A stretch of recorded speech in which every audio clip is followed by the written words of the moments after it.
Hey Alex, we are here today to talk about sustainable transformation and how that can help companies to be more transparent. And so before going into the real questions how to do that, let's talk about you and the company MHP. If you could give us a quick introduction, that would be great. Yeah, hi, I'm Alex. I'm a manager for sustainability at MHP. On a personal level, I'm very convinced that sustainable business is our future, and I'm very convinced or want to be part to make an impact in the automotive industry. And that's why I joined MHP a couple of time ago. And MHP is a subsidiary of Porsche, so we are part of the big Volkswagen Group network. We consult our businesses, our customers in every business line, from logistics, from product development, and also for sustainability, in terms of digitization, in terms of management consultancy, and everything related. Okay. So if we talk about the big pictures, kind of like that sustainable business management is a massive challenge, right, in front of us. So, I mean, I guess the question is not whether it's going to happen, because it has to happen, but like how will it happen from your perspective? Yeah. What are the key drivers for that, that we come to a sustainable setup and people and companies are more compliant with certain regulations? I think we must understand that everything in the business areas is interconnected. So when we talk about the transformation, we have to understand, or we need systemic thinking. So as I said, everything is connected. Every business line is dependent on each other, and IT is the enabler for making transformation happen. So when we rely on our data, when we rely on the facts that science give us, this is the first step in making the transformation to sustainability happen, and profit from the business case of sustainability. So, okay. Yeah. All right, so you just mentioned data itself, right? But it's like, I guess one general concept of circular economy, for instance, could be a good starter into the topic itself to be more sustainable moving forward. And so how should companies approach that from your perspective? Yeah, circular economy is, of course, a business opportunity. When we think about ending the line of business or ending the product life cycle at the factory gate, there is a huge opportunity from circular economy for new business streams. But as I said, everything is interconnected and everything works in business ecosystems. So we have to think in business ecosystems and make this transformation happen. And when we look at other topics around sustainability, for example, CO2 management, circular economy is a very big part of making the decarbonization happen in the industry. So you cannot look at circular economy as a driver for business without looking at all the other sustainability areas.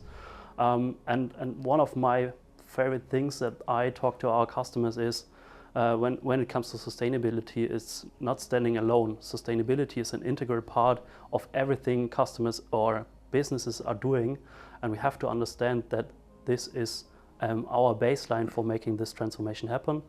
And when we talk about circular economy, for example, everything that we need for making a real circular economy happen is data, because we have to follow the products about the whole life cycle and follow the data or understand the data to make business models in the future for a circular economy.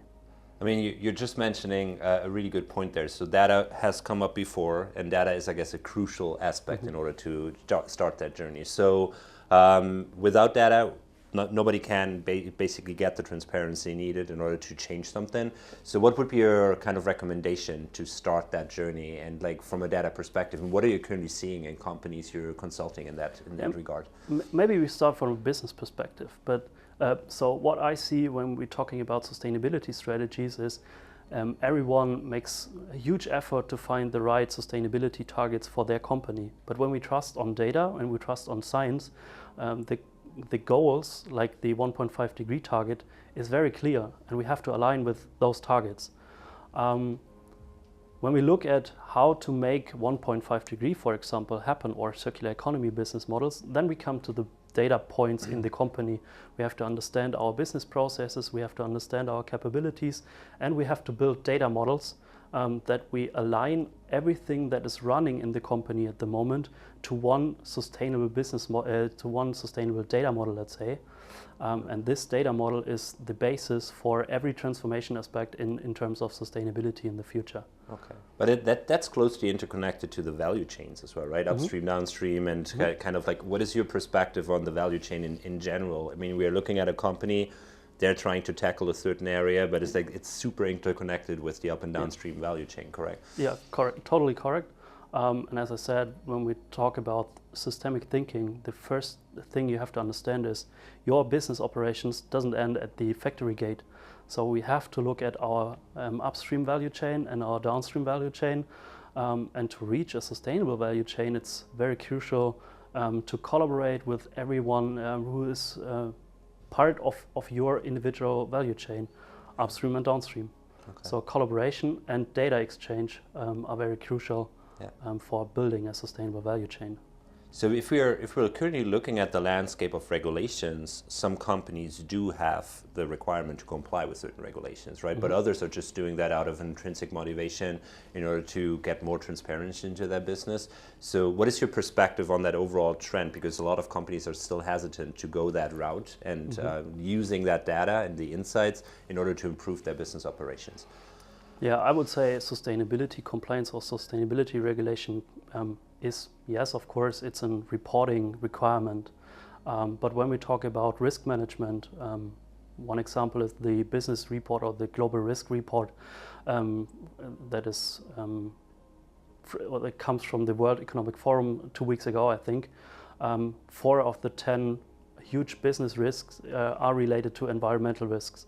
So we're talking about reporting, we're talking about getting transparency, but we also talk about risk management, and we talk about how to operate business on a profitable way in the future. So it's necessary, and sustainability reporting gives us a first insight in what data do we need or what KPIs do we need to transform our business models into future business operations.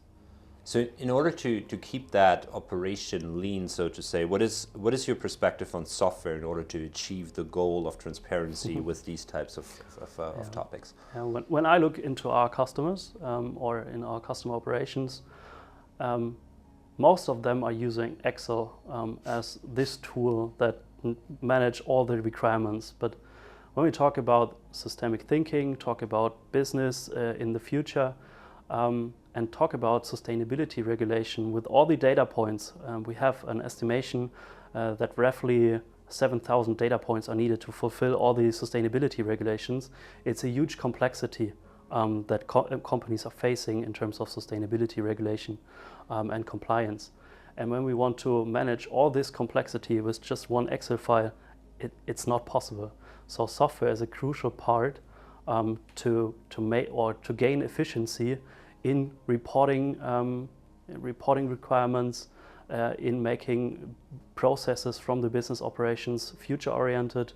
So software is the crucial part of enabling the sustainability transformation. Okay, that makes sense. So, like, as you're talking to a lot of customers, what are the key concerns customers are typically raising in regard to sustainable transformation? Are there certain areas or like certain topics they always bring up? Yeah, one topic is cost.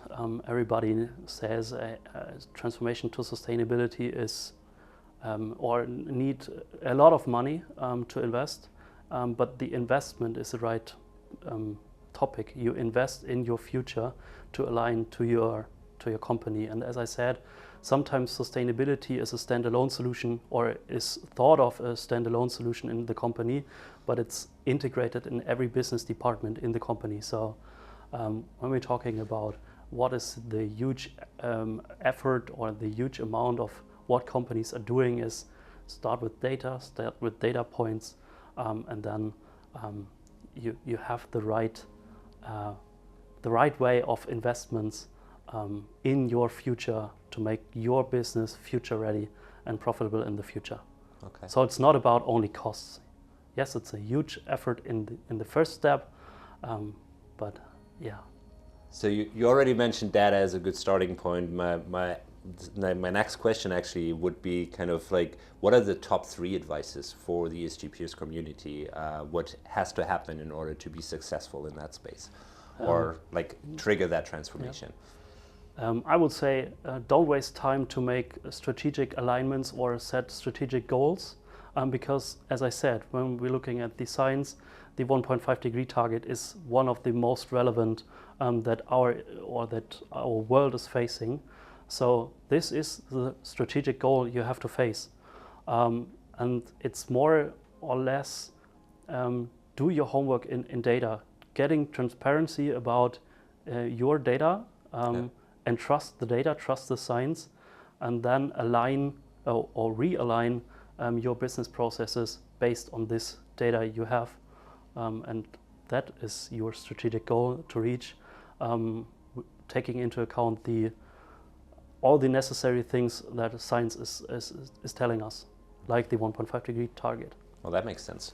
So I guess good news to wrap it up is like MHP and Osapiens are now partners, and we are strategically working in these topics together. So what is your expectation from the partnership and the things to come? Yeah. We as MHP has one vision. We want to create digital futures with sustainable impact for the world. That is our mission that we communicate to our customers. And our partnership is kind of acceleration of doing this. Because with our joint digital mindset, with your IT solutions and our in-depth knowledge in the industry, it totally makes sense to accelerate all the business transformation that is needed to gain the advantages from sustainable transformation. So this is why we joined, and this is why we are very happy to call us Osapiens partners. Perfect. I couldn't agree more with that. Thank you very much for your time, Alex, and wishing you a great day. Thank you. Bye.